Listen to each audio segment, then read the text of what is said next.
Mais uma página vergonhosa foi escrita com a covardia de Hugo Mota sobre a votação do famigerado PL da anistia.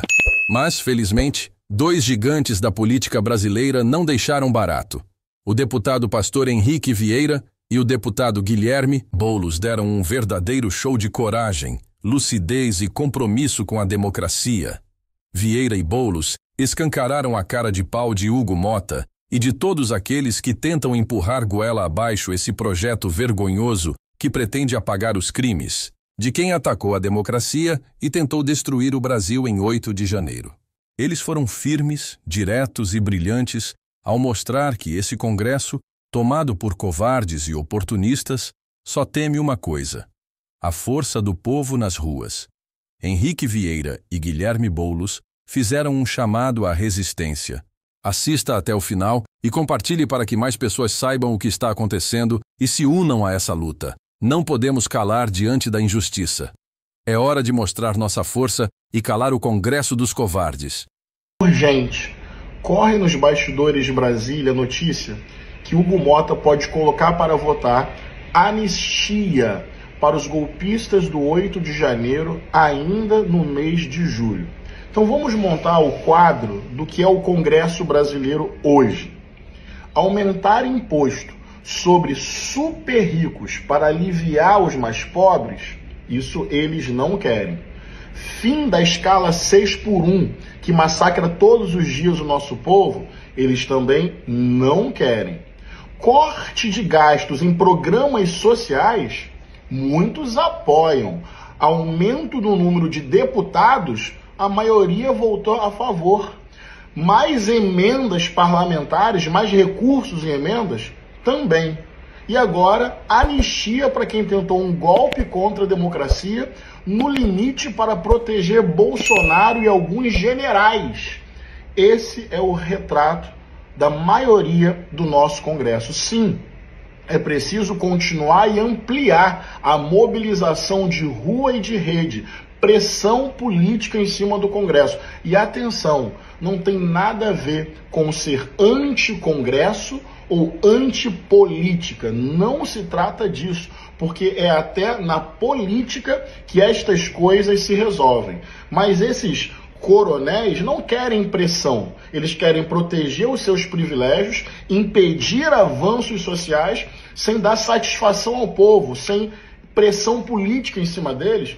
Em hipótese alguma nós podemos aceitar isso. Com democracia, com cidadania, com muita consciência, e na política é preciso cobrar, pressionar, mobilizar, porque esse é o retrato do Congresso hoje.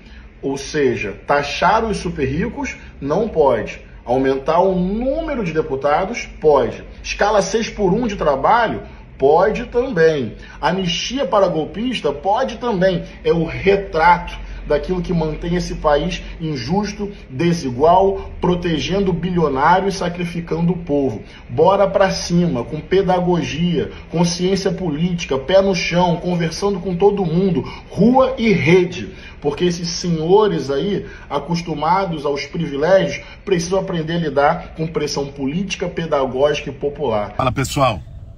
Ó, vocês sabem que dia 10, quinta-feira da semana que vem, nós vamos ter um grande ato, um ato importante dos movimentos sociais. Milhares de pessoas já confirmaram pela nossa luta, pela batalha que está acontecendo hoje no Brasil, de quem é que vai pagar a conta. Eu acabei de sair de um debate na rua, que a gente fez lá na Praça da República em São Paulo, ali no meio do comércio popular, conversando com o povo, explicando o que está em jogo, a importância desse ato, dessa manifestação que vai ter na quinta-feira da semana que vem. Estou chegando agora aqui em Taboão da Serra, na região metropolitana de São Paulo, onde vamos fazer novamente uma convocação ao longo do fim de semana, reuniões nas periferias para chamar as pessoas. Agora, o que eu queria falar com vocês é o seguinte: alguns companheiros têm questionado nos últimos dias esse ato, dizendo, pô, mas o Congresso é complicado, é muito desfavorável, se a gente for para a luta vai acirrar mais a situação, se a gente for para a rua, o que é uma preocupação legítima, mas eu quero convidar esses companheiros e quem pensa desse jeito a uma reflexão. Qual é a situação, pessoal? Em primeiro lugar, sim, não se ganha uma batalha na defensiva. Ir para a rua, ir para a luta, é algo essencial, que está no DNA da disputa política da esquerda. É importante. A extrema-direita vai às ruas para colocar as pautas deles. Ir para a rua, travar a disputa não apenas no parlamento, é algo que nós devemos fazer, inclusive, para poder alterar a relação de forças nesse país. Que lá no Congresso a gente sabe que é muito difícil. Eu sei qual é a situação lá, eu sou deputado, eu estou vendo aquela situação. Nós não temos nem um terço do Congresso na esquerda. E lógico que o presidente Lula vai ter que negociar, vai ter que buscar construir consensos. Isso é parte de um governo de coalizão sem maioria no parlamento. Isso é parte de uma frente ampla que foi a que derrotou Bolsonaro e a extrema-direita em 2022, né? E é papel do governo buscar construir pontos e ter diálogo, porque nós não temos maioria, senão não aprova nada. Ok. Mas dito isso, é papel da esquerda também ir às ruas e mobilizar. Existe uma frente ampla, existe uma coalizão. A esquerda também tem que ter voz nessa coalizão. Também tem que convocar o povo, a sociedade, para suas pautas. E tem outra, esse não é um ato contra o Congresso Nacional em abstrato. Esse é um ato por pautas muito bem definidas. Taxação BBB, taxar super rico, bilionário, banco e bet. Fazer os ricos entrarem no imposto de renda e os pobres no orçamento. Essa era a promessa de campanha do Lula em 2022. Fim da escala 6x1. Proposta do movimento VAT, PEC da nossa companheira Erika Hilton, e que o Lula assumiu como proposta de governo. Além disso, enfrentar os supersalários. Nós entramos com o PL, o projeto de lei, há 6 meses, já tem assinaturas para regime de urgência e não foi pautado. Zerar imposto de renda de quem ganha até R$5.000 por mês, 90% da população brasileira. Veja, a questão é que o governo tem buscado colocar essas pautas. E a maior parte do Congresso tem obstruído, barrado, não pautado. É natural que a esquerda e os movimentos sociais vão às ruas. E é isso que nós vamos fazer no dia 10. É natural e é importante para ajudar a alterar a relação de forças no país e para colocar as nossas pautas na ofensiva. Não se ganha uma batalha na defensiva. Então, esse é o objetivo do ato do dia 10, reforço com vocês. Eu vou estar nos próximos dias fazendo reuniões em todos os cantos das periferias de São Paulo, da região metropolitana, para convocar esse ato, um ato chamado pela Frente Povo Sem Medo, pela Frente Brasil Popular, pelos principais movimentos sociais brasileiros. Este é um momento. O que está em jogo no Brasil hoje é quem paga a conta.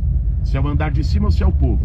Se é corte no SUS, na educação pública, na aposentadoria, desindexando ela do salário mínimo, no BPC, ou se é fim de isenções fiscais de 860 bilhões que o grande agronegócio, que multinacionais têm, se é fazer com quem ganha, né, no 1% mais rico do país, mais de R$100.000 por mês, pague 10% sobre lucros e dividendos. Ou seja, é justiça tributária. Se é garantir um pouquinho mais de tempo de descanso para os trabalhadores que estão na escala 6x1, esse é o debate.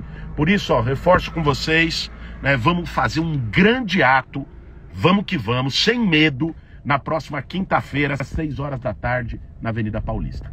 Valeu, gente! Se você acredita em um Brasil com verdade, justiça e respeito à democracia, inscreva-se agora, ative o sininho e fortaleça essa trincheira de resistência contra o extremismo, o negacionismo e o atraso. Porque informação de verdade é o primeiro passo para transformar o Brasil. Um abraço e até o próximo vídeo.